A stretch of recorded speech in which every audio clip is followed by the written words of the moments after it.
Good afternoon, dear educators. We warmly welcome you all to the final day of certification course workshop series on NEP and digital teaching, brought to you by Teacher.in, HChat India, and StudyApp. So, over the last few days, we have learnt about the various tenets of NEP and digital teaching, along with its application to improve collaboration, engagement, and effective testing.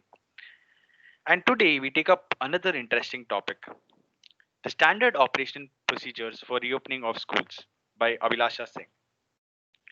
This year has been very strange.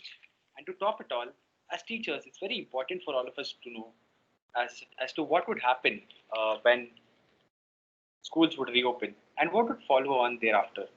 And to answer all these questions, we have with us today the super educator of the day, Miss Abhilasha Singh, Principal, Shining Star International School, UAE. Schools in UAE have reopened a couple of weeks ago, and we're super excited to have Abhilasha ma'am share her expertise on today's topic. But before we go ahead, I would like to introduce the Teacher Network to all the new teachers who joined us today for the first time. Teacher.in is a professional network for K-12 educators.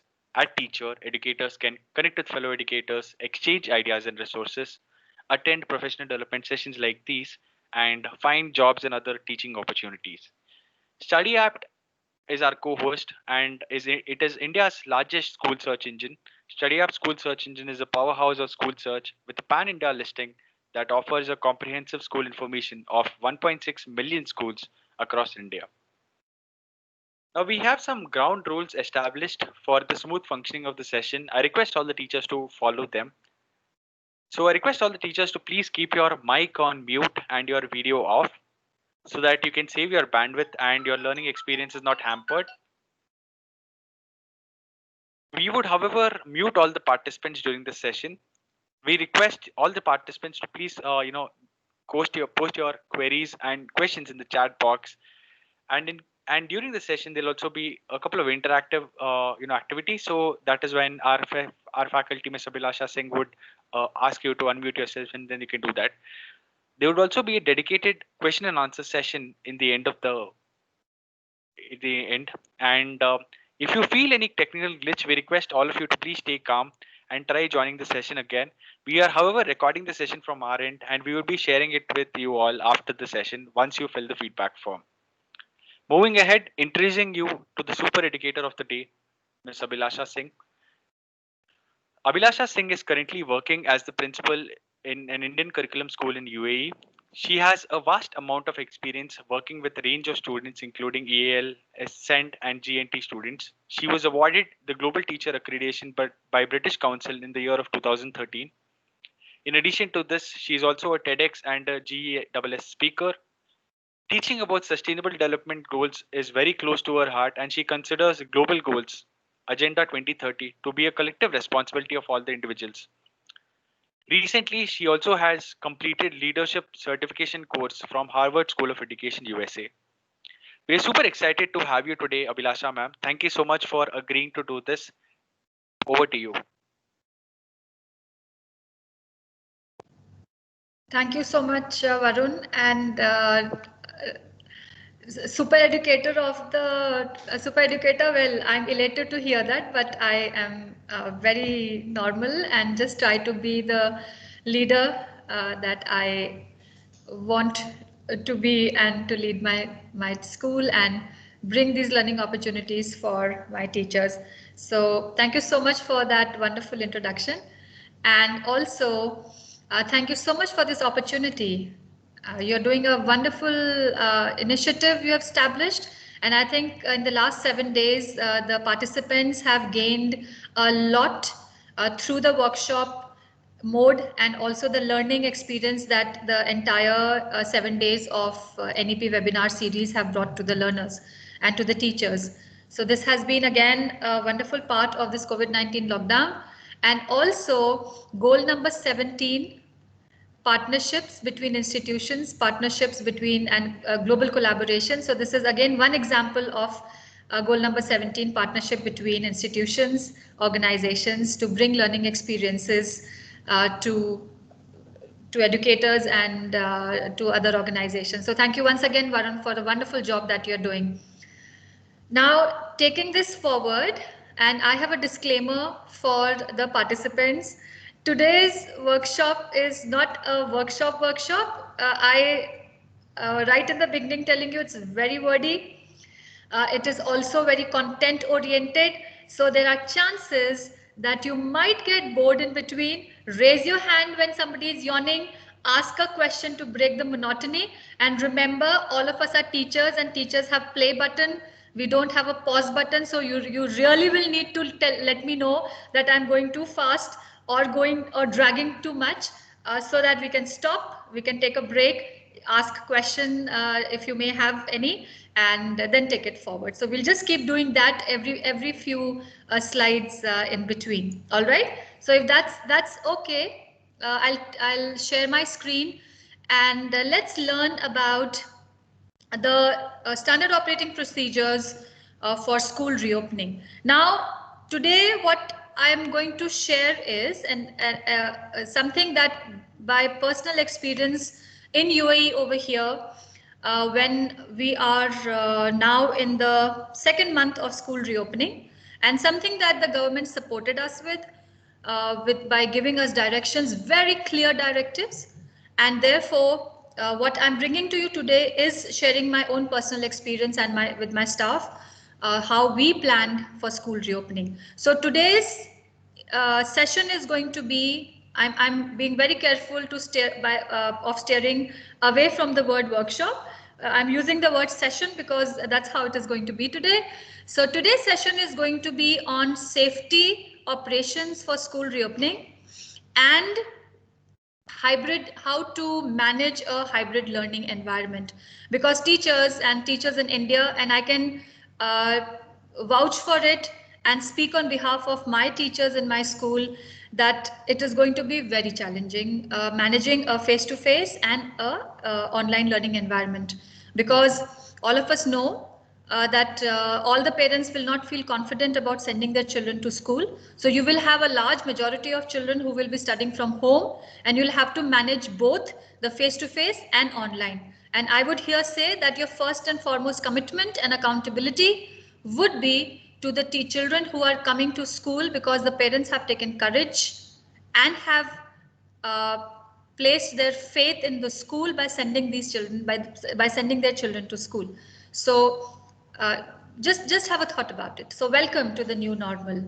The last 6 months have taught us a lot, and I'm not going to dwell on it much, because each one of us have experienced what we all have during the lockdown, and then moving on to online learning, shifting our entire focus of how teaching is now to be delivered, the curriculum management, the contingency plans. So all that have been, and adding to our vocabulary new words every day, and some of them have now become part of the dictionary folder called New Normal. So welcome to the new normal once again. Now, I think all of you will agree with me when I say that safety first, and our life depends on it. Why? Because each one of us has a personal responsibility to ensure that we ourselves are first responsible as elders, as adults, so that we can keep school a safe place for our children. So whatever we need to know, everything that we need to know before the students and staff step into the school premises. So always remember safety first.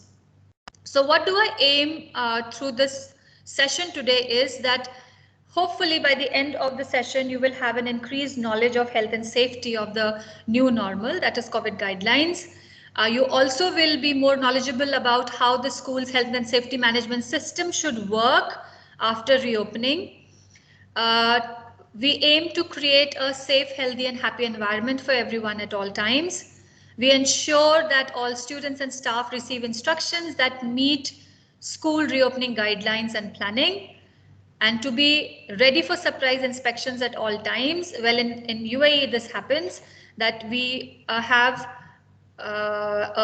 uninformed inspection happening every week. So we'll have an inspector from the regulatory body who comes to the school for a surprise visit, and we have to be prepared all the time, because the government had given us very clear guidelines and a color coding that in this particular color code, the school is a high risk, a low risk or no risk school, and we don't want to be in the blacklist that is the highest risk and they asked for school closure, because this is not something that we want.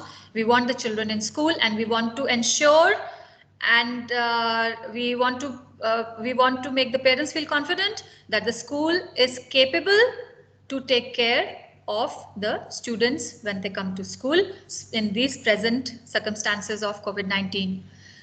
So also we should be able to handle and be prepared for emergency situations, and we also need to ensure that our staff has and the students have social emotional well-being and health support.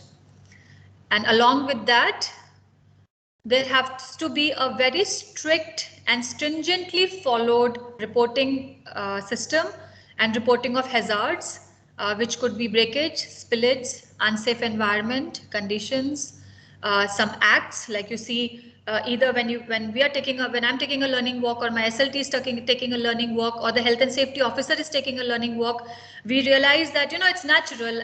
I can understand that the teachers want to be close to the children and they also want to be near them to teach them how to write properly, or to help them solve the problem, take care of the concerns. So but there is a social distance that has to be maintained. It's a safety distance that has to be maintained.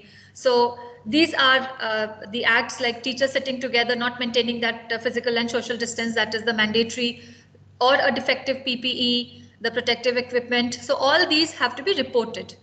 Our safety is in being alert and being reporting things on time, and using the right PPE and wearing the adequate PPE at all times during work. Lifting and carrying equipment in the correct way. We had a recent incident where the heavy equipment and the way the fumigation thing was a little difficult and challenging to handle. So we know that that particular equipment has to be carried in a particular manner for the safety of the individual who's conducting the fumigation of the school. So therefore, again, speaking by experience, ensuring items are put away safely. This is the chemicals I'm talking about. Every school is going to have a store where either the fumigation liquid or the deep sanitization liquid or the hand sanitizers, all these will have to be kept away safely. Maintaining a hazard-free environment in the classroom and workrooms, in staff rooms, in labs, clean and hygienic environment in school, and to train and prepare the staff for necessary information on COVID-19 guidelines so that we can ensure schools can reopen successfully, to be extra vigilant and always be on high alert than ever. Any questions at this point?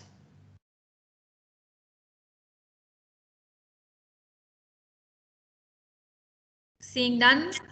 No, ma'am. Okay, because there's a very small window. We will be hard pressed for time, so a 5-second window opens to raise your hand, and Varun is managing that, so he'll let me know if there is a question. So moving forward, basically, before the school reopens, we need to have a school reopening policy. Now, this reopening policy is going to take care of everything that the school needs to prepare before reopening of the school.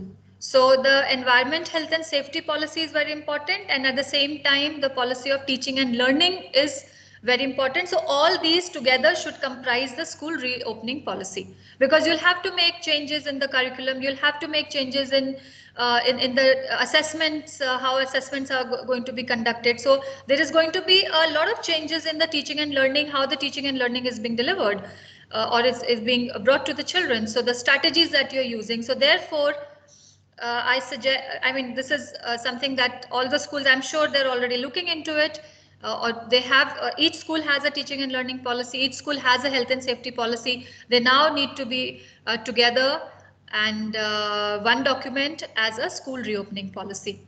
So a school reopening plan. Now I'm going to take you through 3 sections. First, before the school reopens, then when the school is in session, and then when the school after dispersal, what what the schools need to do. And then also comes where in case there is a situation where there might be a staff or a child with symptoms, then what needs to be done? And of course, the incident reporting system. And then we are going to move to the very interesting part, which is very close to my heart, is the teaching and learning or in the hybrid mode. So first and foremost, the classrooms have to be safe places. So each classroom needs to have a checklist, and each classroom needs to have safety equipment, tissues, hand sanitizers, and sanitizing wipes. Social marking, social distance marking, and capacity in the classrooms. Well, over here we've been given not more than 15 in a class, with a distance of 1.5 meters between each desk and a chair. So we have physically done that, taping on the floor so that there is clear demarcation and the children know that where they have to sit. And of course, one child with that particular seat, one seat is permanent to one child. They are not allowed to, it's not like first come first serve basis every morning. One seat assigned to the child becomes permanent for the kid. So wet wipes, tissues, extra PPE, evacuation plan in every classroom, smoke detectors, emergency class attendance list, mandatory yellow colored bin for medical waste, like the children will drop their used masks or tissues, and they have to be then discarded properly. And then 3 general waste bin with signage, which is like the green and the red and the blue that we use for paper, for plastic, and for food waste. And a well organized, marked and clear space for movement. Class rules have to be made very clear in the classroom so that the children and the teachers follow. Difficult times, but then these have to be made clear to the kids so that they know that they have to sit with their mask on. They cannot move around when they have to go to washroom, not more than 2 at a time. So things like that. And of course, it has to be a noise-free class. We like children chatting, but we know about the noise rules. And of course, bully-free classrooms. So preparation before the school reopening. All the schools are encouraged to form a COVID-19 response team. Now, this COVID-19 response team will have teachers from different parts of the school, that is different sections, right from KG to grade 12. And the COVID-19 response team task is going to be take rounds of the school to identify potential hazards and risks and report it to the health and safety officer. So the training of COVID response team and sharing of cumulative duties of the response team is important. We have created a chat, a WhatsApp group of the COVID-19 response team. So anybody notices anything immediately, information is placed on that. And this has helped us to identify risk immediately and take care of that. So this minimizes incidents in the school, and definitely, I mean, I'm sure all schools are also doing that. Preparing risk assessment of each and every activity that is carried out in the school. This is again very important and very unique to our school for every event. And in fact, we also do risk assessment for students of determination. This is important. I'm going to cover it in my next slide as well. So a little more information on that later. Creating of macro and micro bubbles. I'm expecting a few questions for this. So if there is any question regarding what is a micro bubble and what is a macro bubble and how do they function, I would be happy to take it now.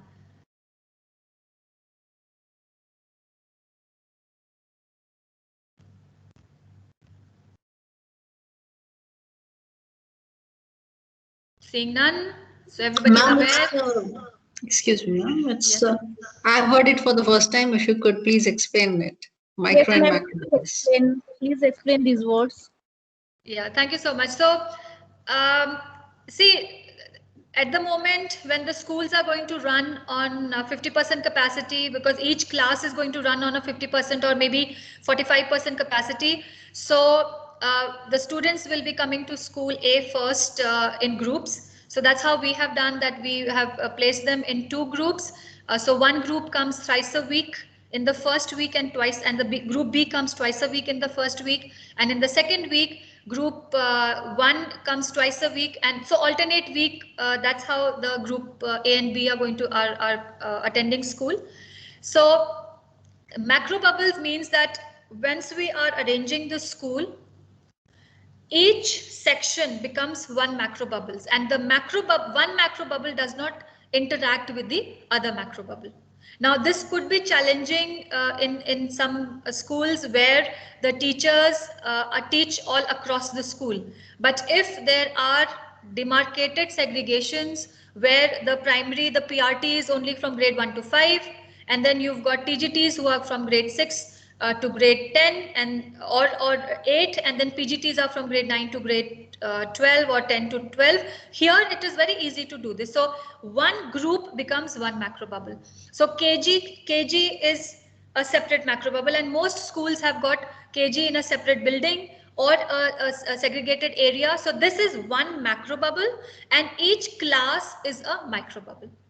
So the micro bubble in the macro bubble can interact in the sense that the teachers do not leave the classroom, the students do not leave the classroom. So that is one micro bubble. So micro bubble into micro bubble does not interact, but there are designated nannies in the macro bubble. So a group of micro bubbles will be in one macro bubble. And in that macro bubble, the people who are attending or who are responsible for cleanliness will not be shared with another macro bubble. So how this is helpful is that it helps in locating or what is it called? I'm sorry, I'm fumbling for words at the moment. For contact tracing, sorry. So this helps in contact tracing, that you can minimize the spread of infection in this manner. So say suppose in one macro bubble, if one positive case, God forbidding, if is spotted, then we know that it is only this macro bubble people who will be quarantined, who will not be allowed in school, and then we can trace people who have come in contact with that macro bubble, and those people can then be quarantined. Then we can be asked for isolation or quarantine, self-quarantine.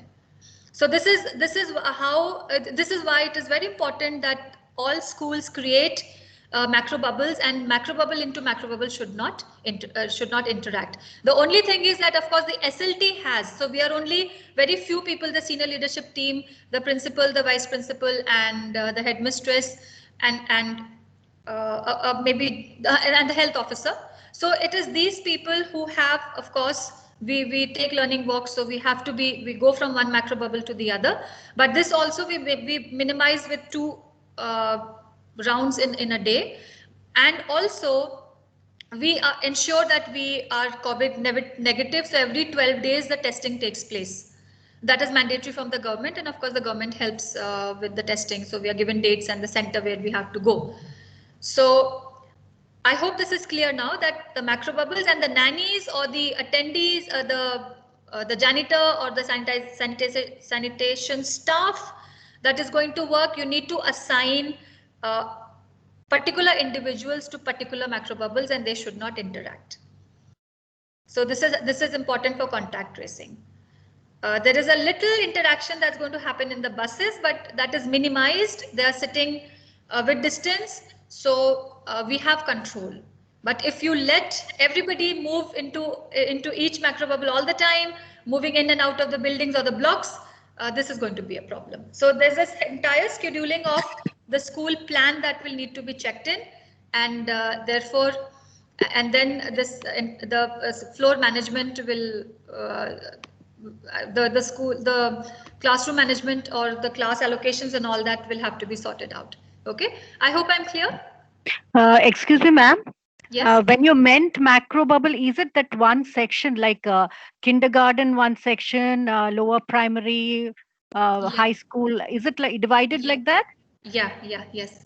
Okay, so it's easier if they are in different blocks, or if it is like one building and there are different floors, you could make it by the floor. So you'll need to ensure that the movement in the school is one unidirectional, so that the entry point is one and the exit is the other, so we don't mix that. And otherwise you'll just have to barricade areas where you have that from this end of the room number, say 1 to 10 is this section, then put a barricade there, and that's you isolate that area into one macro bubble. It would depend on how the buildings are and how the school is. Okay, ma'am. Okay. All right. So moving forward, thank you so much for your question. Moving forward, the whole school needs to be trained on COVID-19 protocols. Very important. What to do if a case is detected, who to respond to, who to report to, and then the further forms that need to be filled, or how procedures have to be followed. Installation of thermal scanners, and to ensure stocking of hygiene material like tissues, wipes, hand wash, etc. in advance. So these thermal scanners are a must. They have to be there at the entrance of the exam. So entrance of the school, we have put it in the reception. Of course, it will not be outside. It has to be undercover. Otherwise, the thermal scanner with the sun and the heat and everything, it will not give you the right reading. And the thermal scanners can be placed at the reception where the children enter, and then from there unidirectional movement, the children follow all across the school. So this again will differ school to school, but then where they place it and how they place it, but then a general idea is that this is how it has to be done. Getting tested. Ma'am, is it recorded then as each child comes in? Yeah, do they record it? Do yes, they keep yes. a record? So what happens is the thermal scanners are connected to the computer. Okay. Yeah, and so there it is recorded, and reports can be taken out, and there only, in fact, some of the thermal scanners are coming with artificial intelligence, and they also tell you to wear your mask if you are not covering your face. They're always, my thermal scanner is always correcting me, because I move around the school. Sometimes I enter and my mask is drawn because I've just entered the school, and it corrects me and tells me wear your mask. So that's how it is, just to be on a lighter note. Getting tested from health centers, and negative reports to be shared every 14th day, and awareness and training programs of do and do for students. This is again a must, because our children are going to be coming to the school after a very long time. They will be very happy to meet the teachers, and they will want to sit with their friends, shake hands, hug the teachers, but it's going to be very sad to just meet them from a distance. So what we do is we have a special high five, which we just do it in the air, and the children love it, because it's just that special interaction with the kid every day is so special. So, but then this is how, I mean, some normalcy that can be brought into the life, but at the same time, for the students to understand that it is important that they follow the do's and don'ts. And awareness of strict and compulsory guidelines by government and WHO to be shared with the whole school community. Parents have to be involved. Parents must be involved. They must take accountability and ownership of their child's safety as much as, because for everything else they will blame the school otherwise. So they also have to be roped in and made equal partners in the children's safety. Deep sanitization of the whole campus and school buses before opening of the school, and once the children are dropped, the buses come back to the school, again deep sanitization of the buses have to take place. It is non-negotiable. I mean, there are no two ways about it. Availability of PPE and awareness posters throughout the school campus. Social distancing stickers on the floor. I'll show you pictures of that. On the floor, marking notices and posters on personal hygiene, and stickers marking the entry and exit of the school. Installation of hand sanitizers outside each classroom and office. Thermal scanners at the entry point of school. Release of COVID-19 school visitor policy. Do not allow anyone other than the required staff that comes to the school. Do not allow parents to walk into the school during the daytime. They can come in after the school is over. I mean, these are some things that the schools will have to remember to do, or will have to make it part of the look at the visitor policy and change. Remove all the carpets from the school. Every office dance room, anywhere. Remove the carpets from the floor.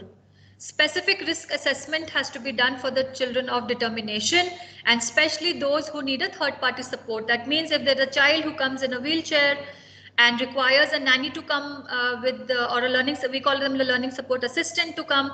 Some children who are autistic and have support where the learning support assistant is required in the classroom with them. We need to have risk assessment for the children, so that we need to ensure that we are prepared for the child if a need arises. Later on, I can share a risk assessment form with the teachers, and you can make changes to that to suit your own school needs. An isolation area to be installed near the entry point if any student does not pass the screening test. And this isolation area has to be away from the main classrooms and advisable to be closer to the entry and exit point of the school. Different entry and exit points for the whole community, and is clear communication of the school community. One-way traffic, that is entry by one gate and exit by one gate, very strictly. And all non-essential furniture to be removed to create space in the classrooms. All the cupboards and bookshelves to be cordoned off. We have put a cross, red cross, on all the cupboards. In the KG section, we have covered everything with cling film, because there has to be no exchange of stationery material. Children have to bring their own stationery. There is no exchange of stationery from the teacher to the student as well. It is a little difficult to manage initially, but once the children get used to it and the teacher gets used to it, it can be very easily manageable. Bottleneck areas of exit and entry to be identified, and different parts of the campus, and demarcation of queuing of social distancing of 1.5 meters to be done. Actually, it's 2 meters when you're standing in a queue. So when the children are waiting in the bus area for dispersal, whether it is own transport or school transport children, you have to have clear stickers on the floor with 2 meters distancing, and the children have to stand there. In this, to notice that siblings can stand together because they are going home. So siblings can stand together wait for the bus or for the parents after dispersal. And please allow the school gate to open for the parents only after the school buses have left.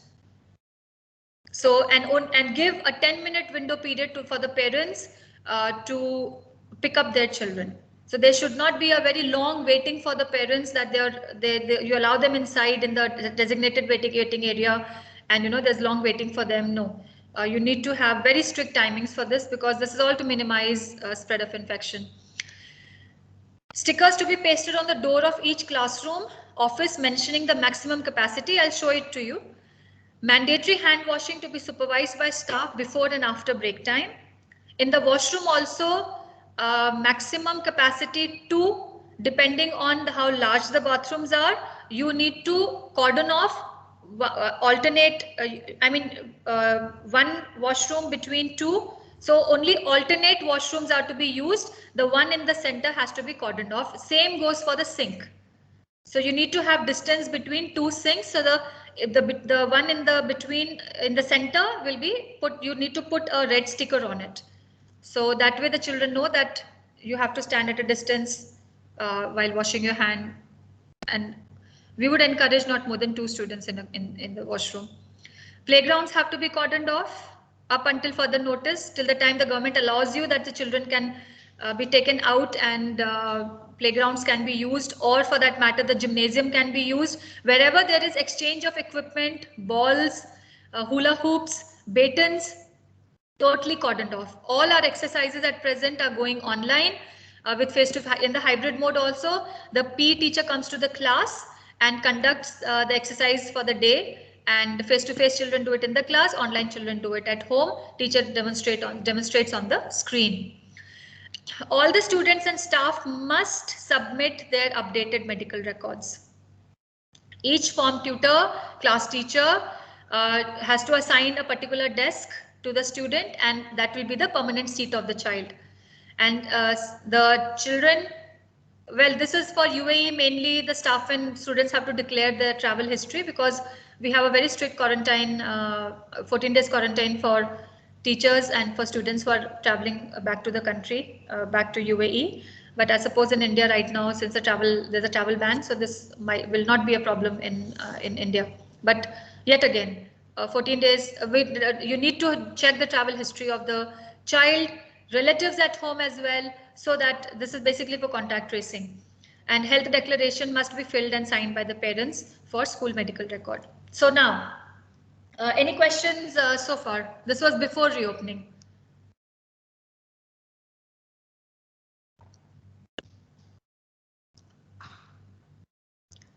All right, the 5-second window closes. So now we are in school and the school has reopened. Now what happens while the school is in operation?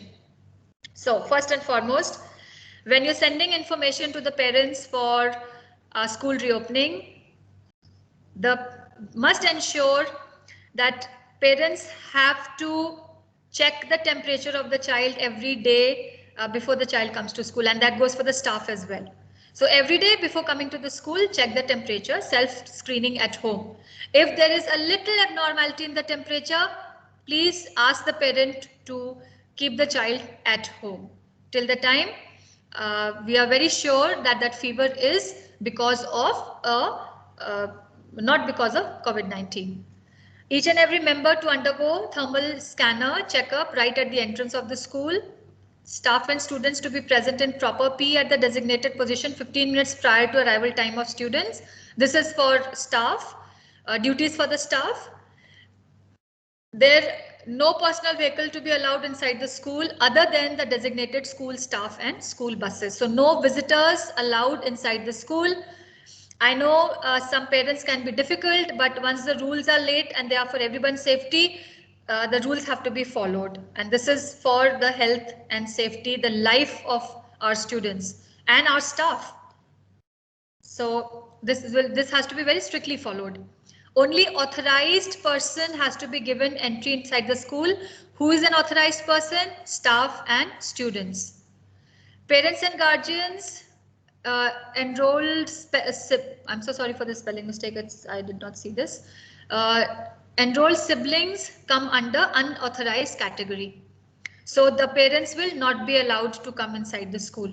So we have our KG students who are coming to the school for the first time, but the parents, we are there, the teachers are right there at the entrance of the gate to receive the children, but the parents are not allowed inside the school. Only parents or visitors are allowed to school on a Saturday, that also with a COVID-19 negative report.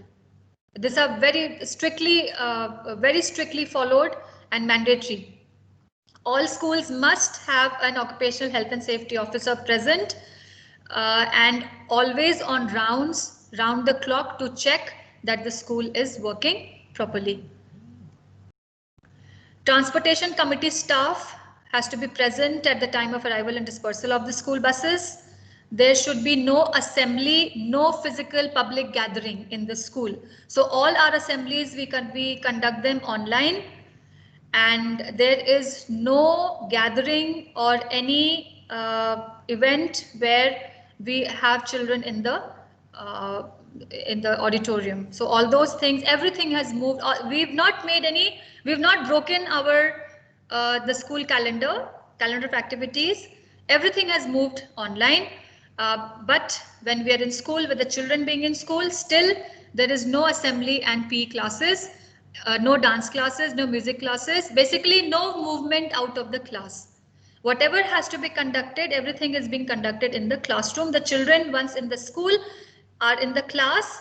They move out only after school dispersal is announced, and only when they have to go to the washroom, that also the macro bubble washrooms, and only one child at a time. There's a dedicated nanny in the washroom area, and she ensures that there are not more than 2 children in the class in the washroom at any given point of time. So this, and also staggered break timings.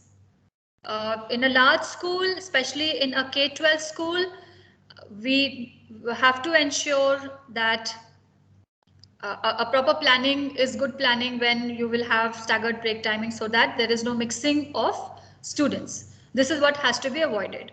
So if you can contain that the children do not need to go out of that block, and that one block is a safe macro bubble, so therefore same break timings can be managed in the school, not a problem. But in case anytime you have areas which are common to students, we suggest staggered break timings. And also, even if the areas are common, the children should not be allowed to come out of the classroom. I know this is a bit sad, but this is how we are managed for this year. So face mask are compulsory, and face mask compulsory for age 6 and above. And children are to be told to get 2 face masks. One they wear it to school, and one is after lunch they can change. I mean, that's for their comfort level. Social distancing of 2 meters to be maintained between adult and a child, and a 1.5 meter distance to be maintained between 2 children at all times, even during movement in queues. So floor marking is going to be helpful in this because all these floor markings will be marked by a professional, and the stickers will be placed on the floor. COVID-19 response team to ensure that nothing is kept on the floor which can become a barrier, and also the restrooms have to be appropriately supervised for younger students, and I've spoken about the supervised and staggered breaks. Hand sanitization and hand washing to be supervised by staff. This is for the little ones. We have grade 1 to 5 coming to school at the moment, and so this becomes important. I mean, for grade 1 to 5, we all know that they require supervision. But of course, our teenagers also require supervision, because grade 9 to 12, they have their own set of, I mean, they give us our own set of challenges. So washroom areas are areas which need to be supervised for all the children, I would say. So going by that statement, hand sanitization and hand washing to be supervised by staff, whether they're in classes or the washroom nannies. Staff to ensure that students do not share anything like pencil, pens, erasers, water bottles. Each child, we've asked them to get 2 bottles of water. So in case like they finish both the waters, then we have a nanny who can supply the water, who can help in filling the water. Because we also do not want the water points to be visited, and because these are the common public areas which become places of germ infection and contamination, spread of contamination. So housekeeping staff to be kept on their toes to clean the frequently touched areas, if any, and the presence of housekeeping staff for each restroom used by staff and students, mandatory. Dustbin in classrooms and toilets to be emptied at proper intervals to ensure that they are not full. Again, I'm apologetic for the typos. Housekeeping in charge to ensure that frequently touched areas like door handles, taps, toilets are sprayed with disinfectant solutions after proper intervals. And in order to limit any kind of spread of germs, staff and students to bring their own personal belongings. No transfer of paper worksheets from home to school or from school to home. And students also should not be sharing their food with others. Unfortunately, in this new normal, not sharing is caring. This is something that we are learning. So, any questions so far?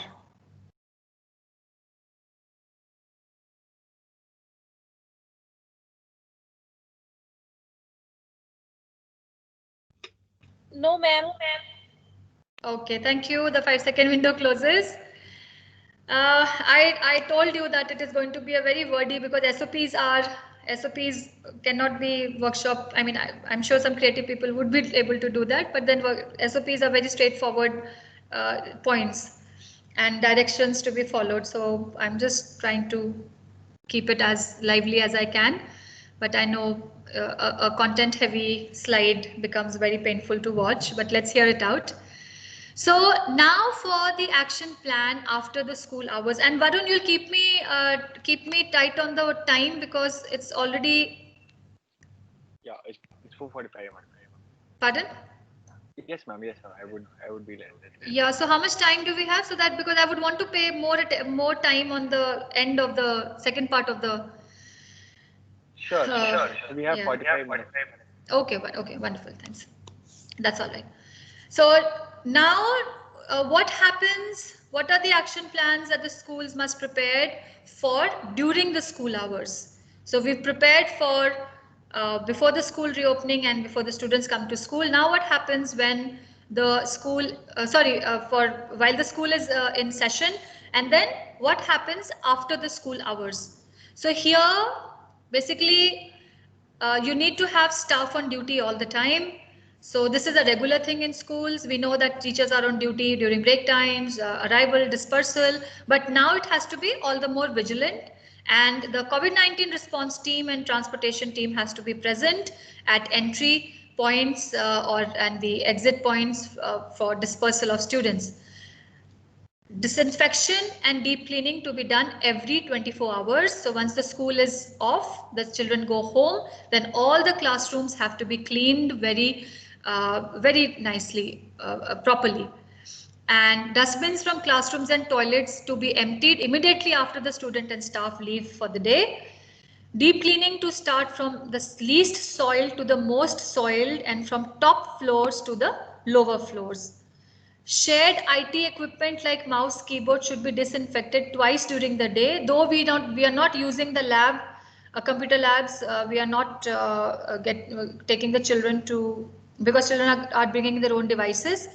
But in case there is any time when any equipment or anything being shared, which is to be minimized, absolutely no. But there can be a chance where, the teacher comes and she helps the child with the keyboard or with the tab, then the child should use rather a disinfected wipe, and the teacher also to clean the surface and clean the tab, just to take precautions. Waste generated at school to be packed in strong black bags, closed completely, and disposed of for the municipal waste collection. COVID response team to meet for assessment and planning, and daily report to be sent by the OSH officer to the SLT.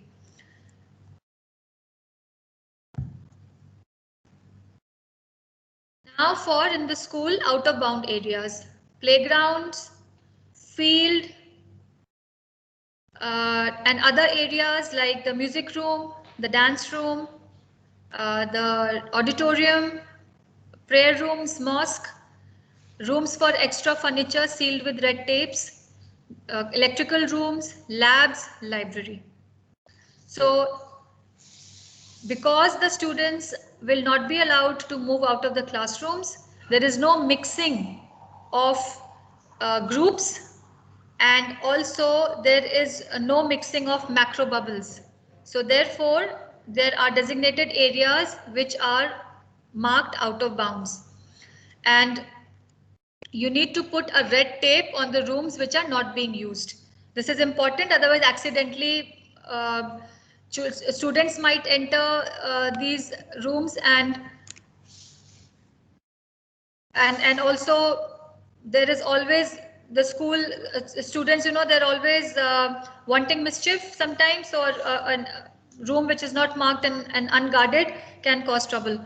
So basically all the equipment, all the rooms, all the cupboards not being used have to be taped as in red cross. Capacity, student washroom not to exceed 2 at a time, offices not to exceed 2 at a time, clinic not to exceed 1 at a time, school bus 50% capacity, classrooms between 12 or 9 depending on the size of the classroom. In UAE, the government has told us not more than 15 depending on the size of the classroom. So we are running at 12 capacity at the moment, and the water point are not accessible to the students. So some more, let's have very quick recap on what all we need to do to prepare for school reopening. So very quickly, risk assessment, COVID-19 response team, training of support staff, deep cleaning and sanitization, removal of extra furniture cupboards, signage and floor markings, thermal scanners, room limits, hand sanitizers, cleaning schedule and policy, trainings, new visitor policy, isolation rooms, extra PPE, entry and exit points. So these all are a list of to-dos which the schools need to take care of. So let's have a look at some pictures. So this is the marking that has been done on the floor. This is how you're going to cordon off areas. Stickers on the floor with unidirectional marking and yellow dustbins which are for medical waste like the face mask, the thermal scanner at the reception, social distancing stickers on the floor, isolation room with the good stock of PPE,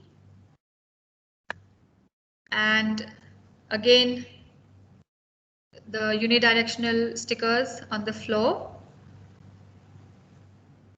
This is a sticker for the occupancy limit. It should be placed at the as you enter the office or the classroom. For the classroom, it is going to be occupancy of 12. In classrooms where there are 9, it is going to be 9. So depending on what the school decides and what the government declares for you, this should be placed outside each classroom so that any visitor, inspector, SLT, any on learning walks know that this is the maximum capacity of the class or the office. So unidirectional again movement, and if there are corridors where you cannot manage unidirectional movement, then you need to put a demarcation on the floor which tells the direction of the movement. And a lot of stickers and infographics around the school at regular intervals placed on the boards and also covered in plastic. And all the corridor display boards should be covered in plastic so that the children don't touch the material. And information notices all around the school. So staircase. So children need to be told every now and then. So form tutors can take that in the class, but it's always nice to have visibility on the corridors, on the walls in the of the corridors and in the classrooms. So some important points to remember: that a person with temperature of 37.5 degrees Celsius or higher shall be screened again with a handheld infrared thermometer and transferred to the isolation area upon confirmation of fever for further follow-up as per the incident management protocol. And staff should maintain following social distances at all times: 1.5 meter with students, 2 meter with other staff. And in shared staff rooms, workstation should be demarcated properly with 2 meter interval, and the uses of space should be staggered to minimize interaction. Stay home when in doubt policy. Any member of the school community, anytime, any child, staff, anyone has symptoms which may not be COVID-19 symptoms, but there is fever, but there's also doubt that you might be confused about what your symptoms are. It's a flu, it's a cold, comes with fever. The safest thing to do is that you need to stay at home. Go to the doctor, take clearance from the doctor, report that clearance to the school with that clearance form. And also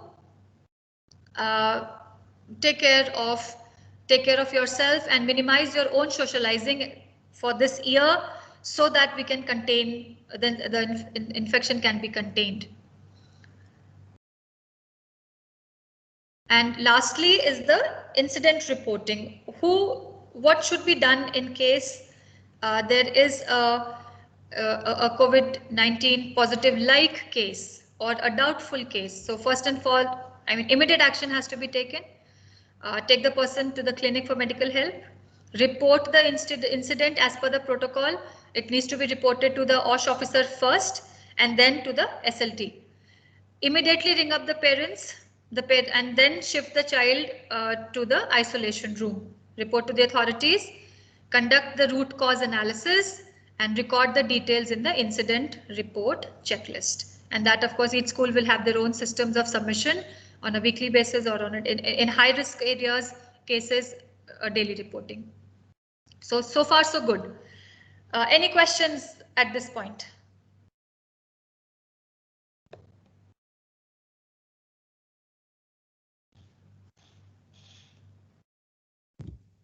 No, ma'am. No, ma'am. Thank you. Okay.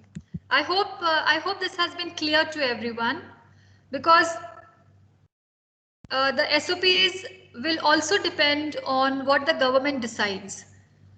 You know, so the directions from CBSE and the direction from the central government are going to be indicators for the school to plan their own school reopening. But if each school starts their own SOP, that is going to be a problem. So the direction should come from the government, and there should be uniform directions for all. There should not be any scope for any kind of confusion or ambiguity, and those the directives from the government should then guide the schools to making their own reopening policy, adhering very strictly to the guidelines, to the directives given by the government. But what we can ensure in our school is that first and foremost, make a COVID-19 response team, train the team and the entire staff to handle cases, and also ensure to train all the teachers in the school to teach, keeping the protocol of the present situation, and ensure that the first and foremost responsibility of the teachers or the staff is safety of the child. So then that automatic responsibility would come to you, that we would also monitor our own movements, where we are going and how much we are socializing. Well, that all becomes really bothersome, and also becomes a cause of getting infection home and then bringing it to school.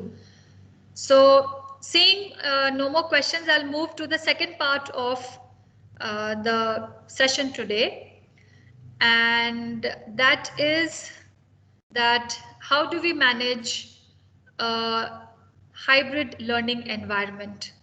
So we remember that the new normal of social distancing is a little challenging, and unfortunately we are teaching our children not to share, because not sharing is caring, and at this moment all that needs to be shared is knowledge. That's what we are doing today, and this is how things are going to be for the next 6 months, I suppose.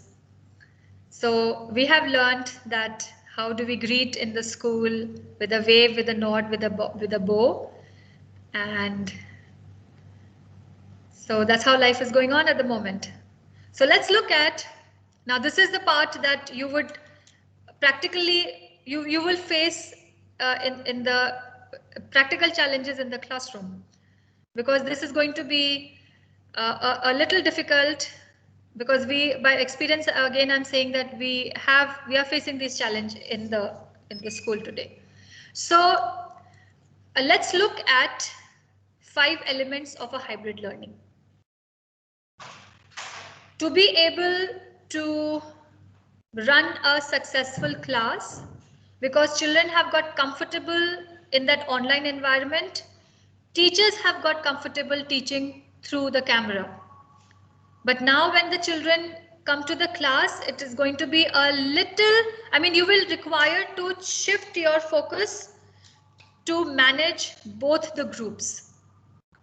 So I'm sure everybody already has a class team, whether you're teaching through Zoom, Google Meet, WebEx, or Microsoft Teams. You need to select a good camera and microphone to optimize your team calls.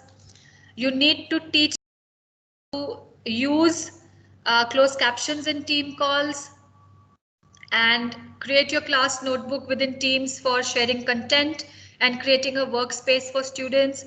If you are using Google Meet, then you have the Google Classrooms, where you may have created your folders and you're managing your assessments and homeworks. And we are using Teams, so I find Teams very useful because everything is integrated on one platform. And then you need to establish an organizational structure within the channels where you've got your breakout rooms, your subjects. Each class has subjects which are of the channels. You could also create one social channel for the school, for the students, where the children can come and socialize, in the sense that they could post pictures, they could chat freely, of course keeping the norms and the code of conduct of the school with the language, quality of language that they use. But this could be a non-scholastic, just a let your hair down, put your feet up kind of a channel, where the children can freely talk about what's happening. So it's going to be away from studies. And this would help the children to connect with the class, connect with each other, share what they are doing at home, share stories, and generally you could have class parties in this channel. So this helps to maintain that connect with the children. And same over there, you could also. Excuse me, ma'am. Yes. Ma'am, is it possible for the kindergarten children? The social channel? Social, you know what? I'll share something with you. When we started, when the government told us that we are moving into a school going online on distance learning mode of learning, my main worry was that how are we going to engage the KG students? How are we going to hold their attention through the screen? Where in the classroom itself it is so difficult to manage the students and to keep them glued to work. How is the teacher going to manage that through the screen? But I must mention that I have an amazing set of kindergarten teachers who have done a beautiful job throughout this last 6 months. And my KG section is the most energetic and colorful section and doing amazing activities every single day. So it is just a matter of opening our minds to what the children are capable of. So of course, with the KG students, you will have parents who will be assisting them. Ma'am, could you just little elaborate on it, if possible, if time permits?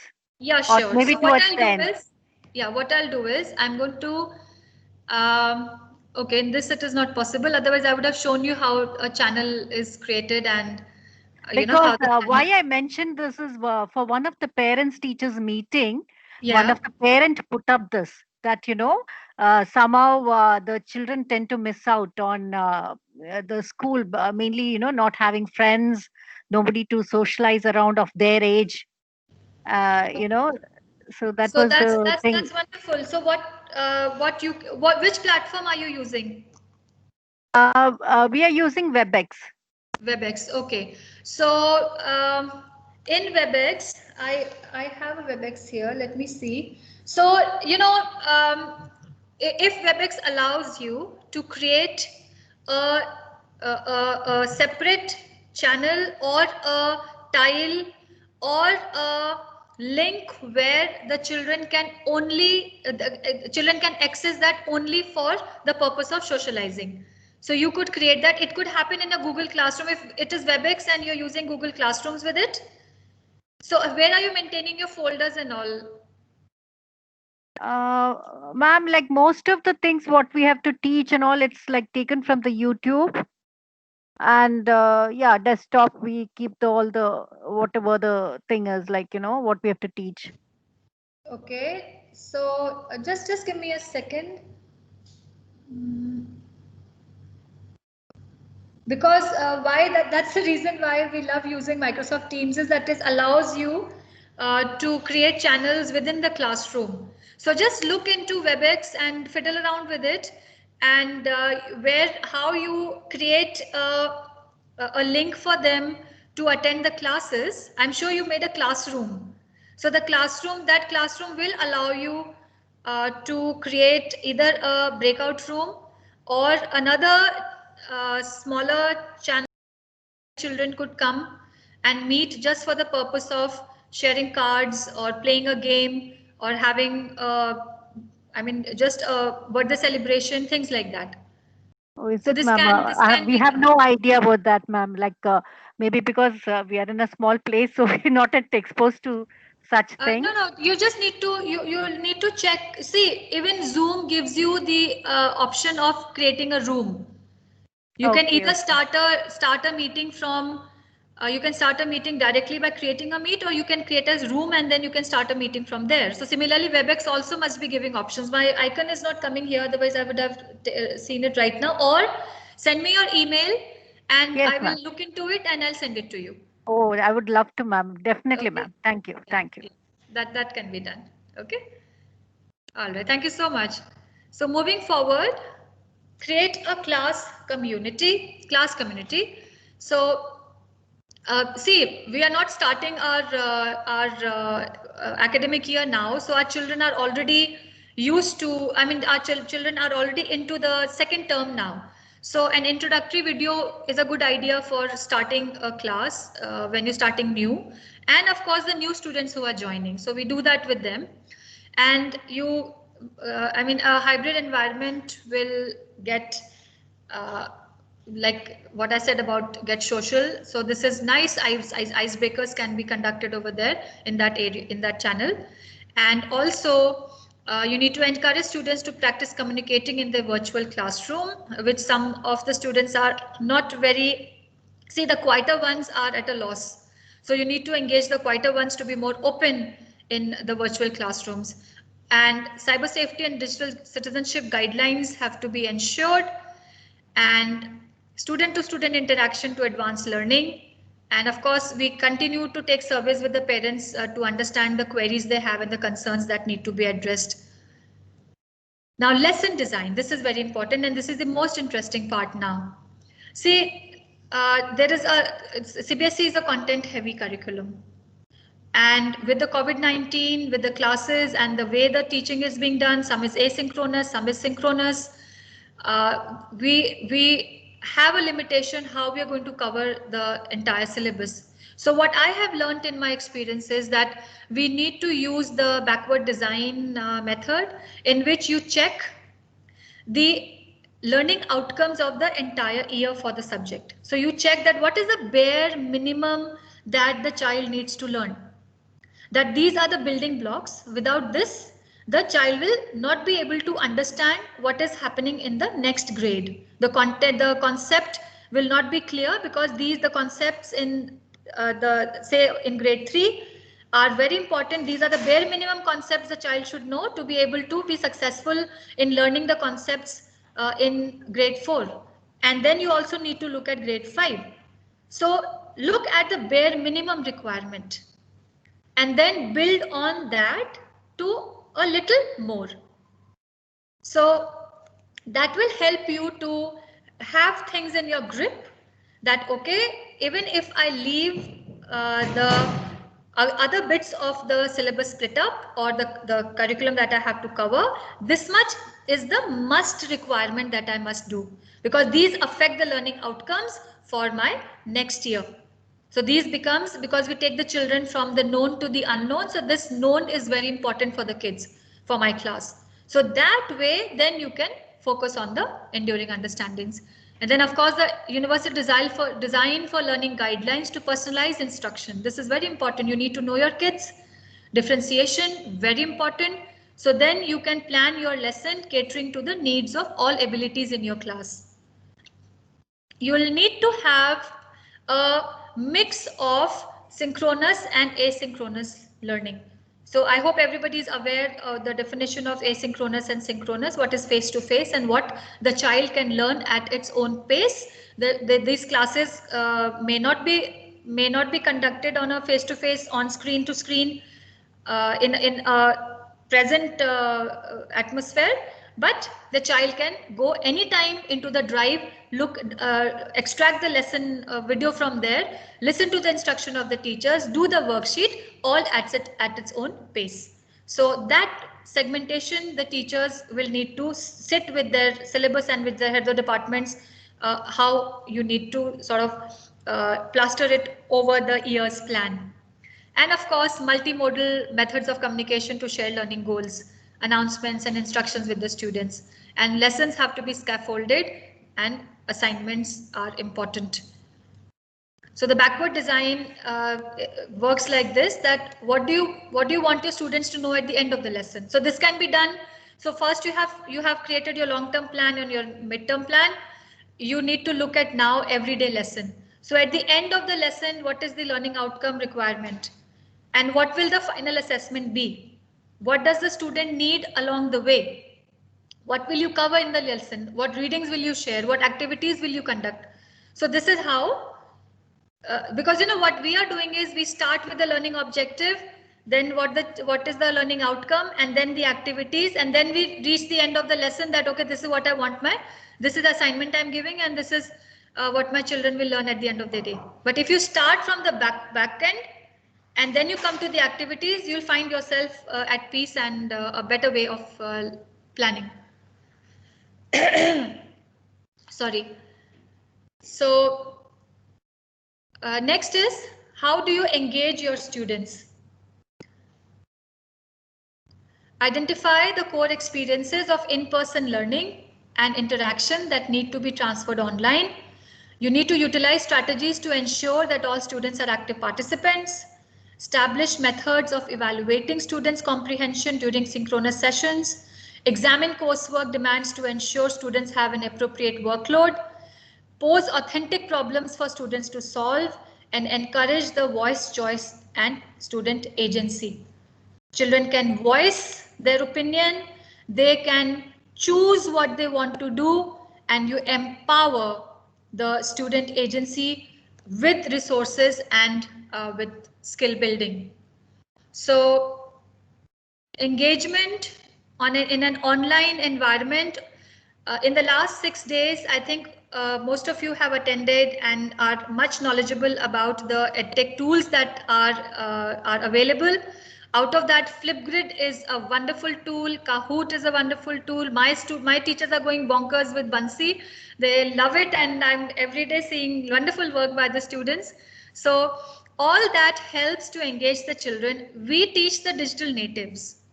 Our children this generation is better with technology than all of us put together. So we need to extract that. We need to sort of fish on that potential and extract the best out of the students by giving the option to the students which they love, using devices and using technology. So remember, encourage voice, choice, and student agency. So this is how a collected classroom looks. So any questions so far? I know that I'm being very monotonous in my delivery. So any questions so far with the backward design or with the students' engagement in the classroom?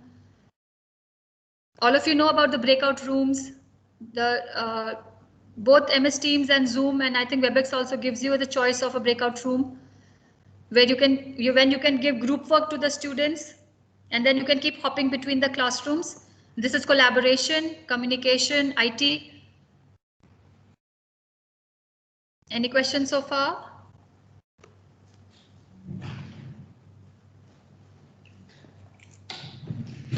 Five-second window closed. We are moving forward. Still a chance. Okay, teachers, either I'm being very clear or I'm confusing you so much that you don't want to ask any question. I think I didn't quite get synchronized and asynchronized lessons. You want me to do that? Yeah, if you could just quickly just explain that. So basically asynchronous is when the teacher is not present. Teacher would be present only in the video. Okay, and you mean only in the video? You mean recorded or something like that? Or? Yeah. Recorded. Okay. Or see, it is. There are many ways of doing it. You could record a video for your children. So what we do is that we run the PPT with instructions from the teacher, so the child attending it will feel that the teacher is present because that video window is on the side of the PPT. So it's almost like the teacher is giving step-by-step instruction through so she's teaching the class, so she records the lesson while she's running the PPT. And there's an assessment, there's an assignment and an assessment at the end of the lesson. But this, the student does at its own time during the designated deadline that is given. So it could also be that the teacher puts in a number of resources for that particular unit or that particular lesson. So it could be a video you have pulled down from YouTube. It could be a video you have pulled down from Khan Academy. It could be a video you have pulled down for a number of other the platforms that are available, and Nearpod has a number of resources. Then Beluga has a number of resources. So there are like that. There are various other platforms available. So you put in a video in the folder. Then you put a questionnaire over there. You also add in a reading material for the child to follow, and then you have a worksheet based on what the questions you have posed for the class. And then it could be a graded worksheet where you've got simplified questions for the low achievers, and you've got challenging questions for the high achievers, so that all the abilities in the class make progress. But at the same time, and you can also give a challenging task to do. So, but all that is the child doing it in absence of the teacher. Okay, and synchronous is like what we are doing right now, and there could be live streaming on Facebook for the rest of the students to attend, to watch. Or I could be having, like you don't know right now, I could be having some people in front of me in my office, in my classroom. I could be addressing them, and I could also be teaching to my online students. So this is in presence of the teacher. Okay, yes, ma'am. Okay, thank you, ma'am. Yeah, thank you very much. Thank you. Most welcome. So the asynchronous is not just one way, but it is your creativity. You could pull down a number of resources for the children, pack it in a drive, pack it in a folder for your class, put it where you put class resources, assign tasks, and get them to work. Okay. All right. So yes. Basically, this connect with the classroom is very important. So in a connected classroom, you can have teacher and student collaborating on learning goals. So you have the teacher and the student who identify, once the goals have been set, then they identify and review learning resources. So together you're doing it. And then the students collaborate in their groups to solve problems, create solutions, and then the student and teachers together look at the solutions. So this continues. Then once the solutions have been checked, that means that in the plenary and in the summarization of the lesson, then they come back and check whether the learning goals have been achieved. So in this, it is not just the teacher who is ensuring that her work is done, what she had planned for the class is done. No, in this, both the student and the teacher together are on the same page that whether they have achieved the learning goal for that day or not. If not, then what more needs to be done? So there's a continuous conversation. And when we say we are in this together, this actually is an example of that the whole class is together in achieving the learning goals. This is I find it very interesting and very powerful. And then comes, of course, the assessments and feedback to the children. And remember that you will give them assessments on the learning objective, on the learning outcome that you had planned, and not from going off the tangent. So formative assessments, very important. They help the students to practice concepts. You can also design alternative summative assessments that allow for voice, choice, and agency. You can, and we must provide timely and meaningful feedback, which can be audio, it can be in the notes in the forms, quizzes, and feedback cycles with assignments. And MS Teams allows you, OneNote is beautiful to work. OneNote you can also use without having a MS Team account. You can have a Microsoft account and you can use OneNotes with the class, where all the students can maintain notebooks and you can give them assignments and have a check on it. And the beauty is that you can give an audio feedback. So there is an option where you can record your feedback to each child. So that way you don't have to like put a check on every, you can underline, and then you don't have to write too much. You just need to give audio feedback. The child can listen, and the same link can be shared with the parent so that the parent knows what feedback you have given. So just basically using technology smartly and using technology to make your work easy. Now, this teachers is very interesting and important for how you will manage your classrooms in the hybrid environment. Varun, how are we with the time?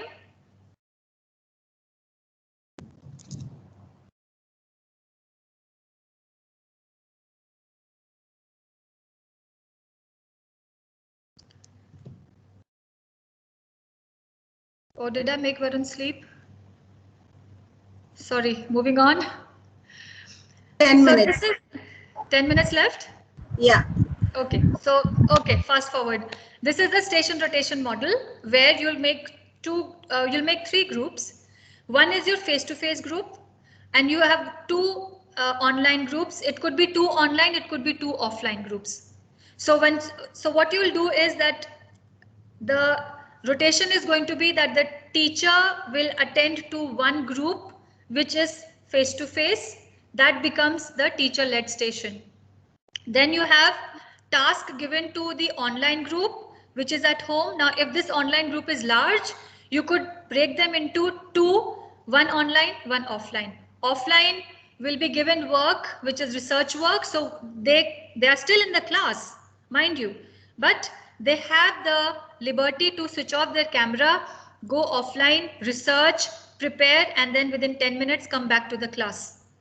And while in the online station, the children have kept the cameras on and they are doing their work muted, or they could be in the breakout rooms discussing and collaborating in their breakout rooms while the teacher is attending to the face-to-face group. So then the teacher then comes to the group 2. So the online group becomes the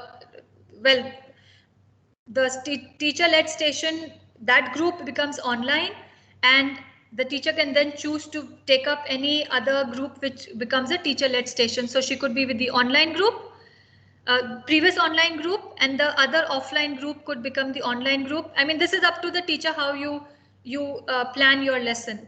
And then group 3 is online station, offline station, and teacher-led station. So that's how the station rotation model works.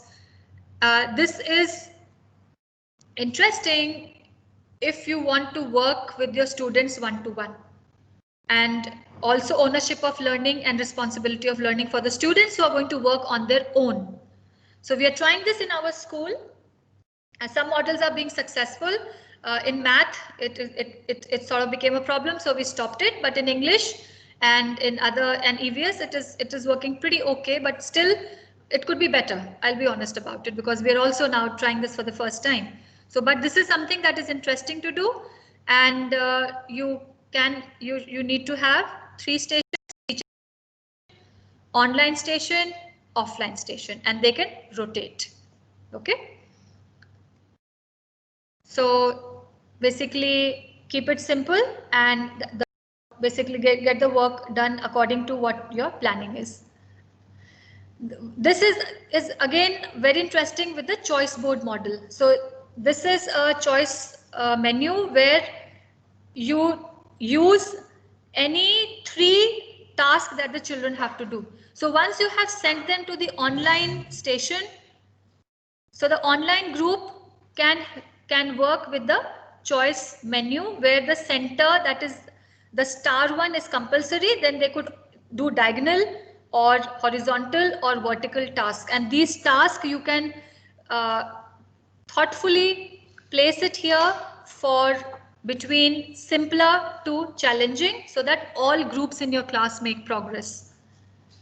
And this is a learning menu where the children can again have the choice of taking any 3. Now this depends on what is their ability. So you could assign categorically that your higher achievers will do all in the creating or the creativity blooms, or you could have them taking 1 low level, 1 medium, and 1 So your high achievers could be doing analyzing, evaluating, and creating, and your low achievers could be doing understanding, applying, and creating.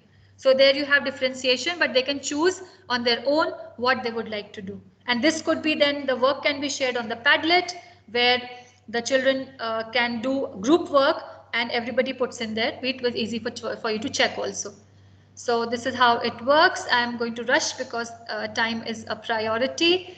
And this is a straightforward I do, we do, you do, with which we do in a senior section, which is the teacher teaches and then gives group work, and then they engage the students, then use the breakout rooms or collaboration space on Teams or a Padlet or a Jamboard for collaboration.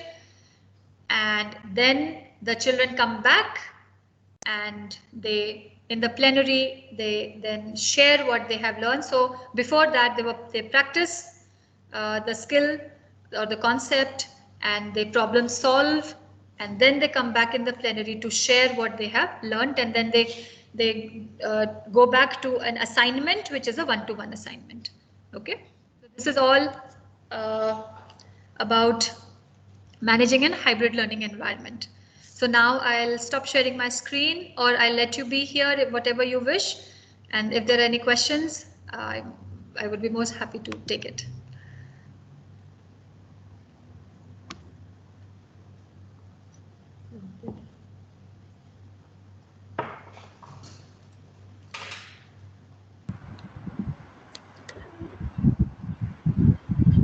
Thank you, ma'am. Thank you so much for all the SOPs which you have given. But for today, it was a lot of SOPs were there for us, to be very frank. So I think we all need time to read it nicely and then think how we can bring all this thing to our schools and how we can plan, and then only we'll have the practical problems and then we can ask you questions. What I'll do is I will share the PPT with Varun and he can put it on the website. Yeah. And from there you could retrieve it. Yeah. And what also I'll do is that I'll send a nice assignment for all of you, which you can apply looking at the PPT, and it should help you to create an SOP for your own school.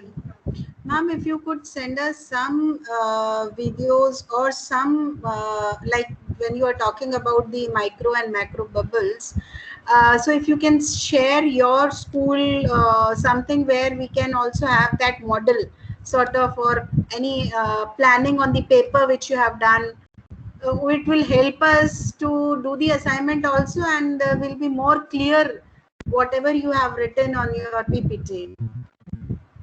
Sure, I'll do that. I'll send it to Varun. He will be able to put it on the website. Thank you so much.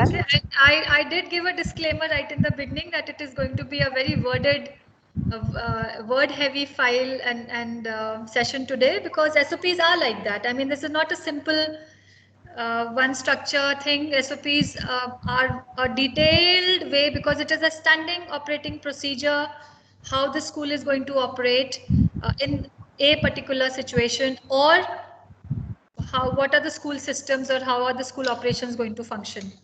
So, but you made us very clear, so we are thankful to you. But still a few terminologies, because everything is new to us also. And although we in India, we have not opened our school, so we have not tried even anything. So although the things were very clear to us, as you were explaining it side by side, but if you could help us with other supporting material, it would be nice. Thank you so much. I'll do that. Thank you so much for attending today's session, and I hope that some understanding, some takeaways, important takeaways would be there from today's session that you take with you.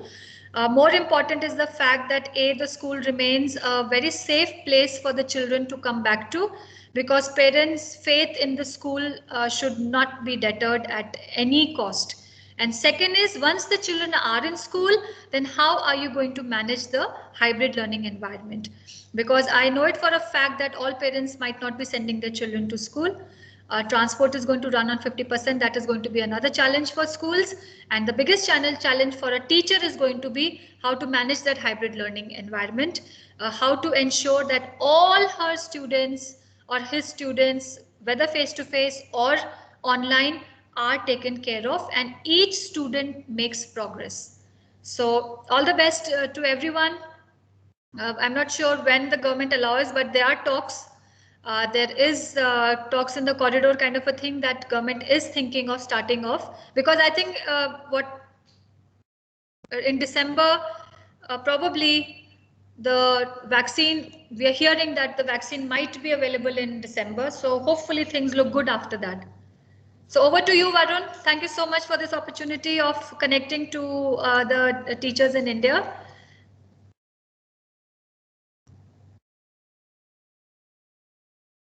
So yes, thank you so much, ma'am. Thank you so much for a fantastic session. In fact, maybe it is a wonderful end to the 7 day series. We have learned everything from NEP to all the digital tools, and now we are ending with what is next after things resume.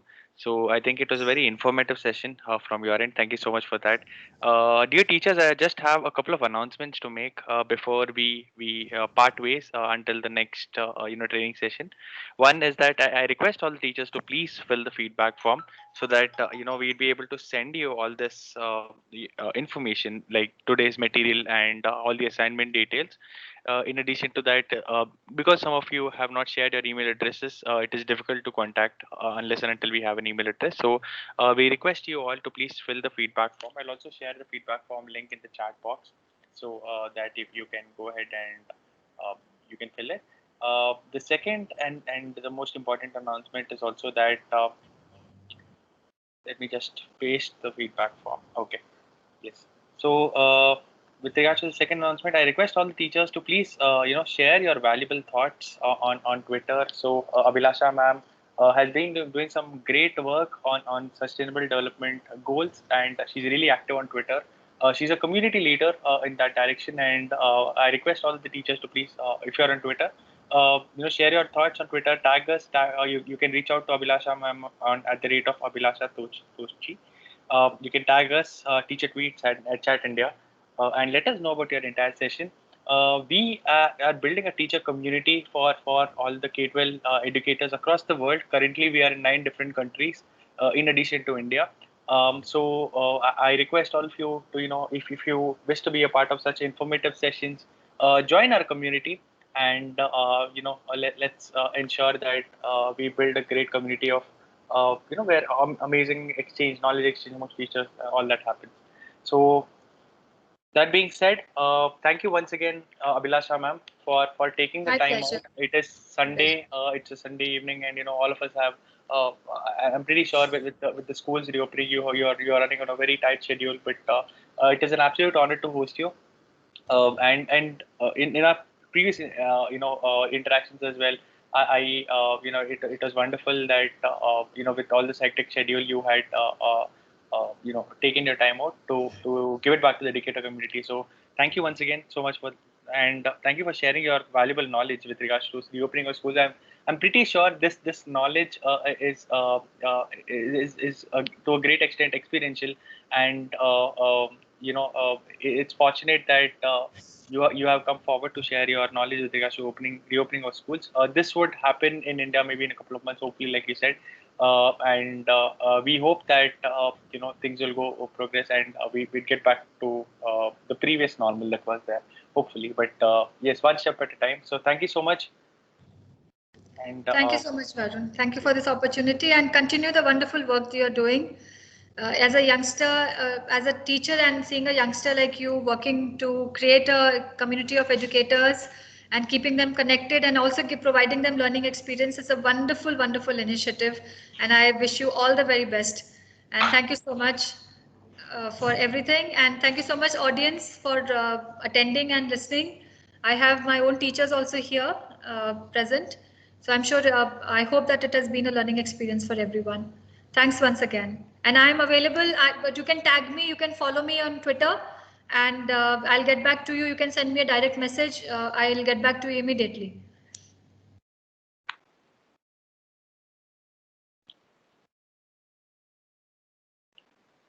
Yes. Thank you. Thank you, teachers. Thank you, teachers, for joining us. So I'm just sharing the feedback form again. So I look forward to reaching out to you maybe once when we start our next series session. So thank you once again for joining us. And we are officially closing the session. So thank you. Have a great week ahead and stay safe, stay healthy. Thank you so much. Thank you. Thanks a lot. Stay safe, everyone. All the best.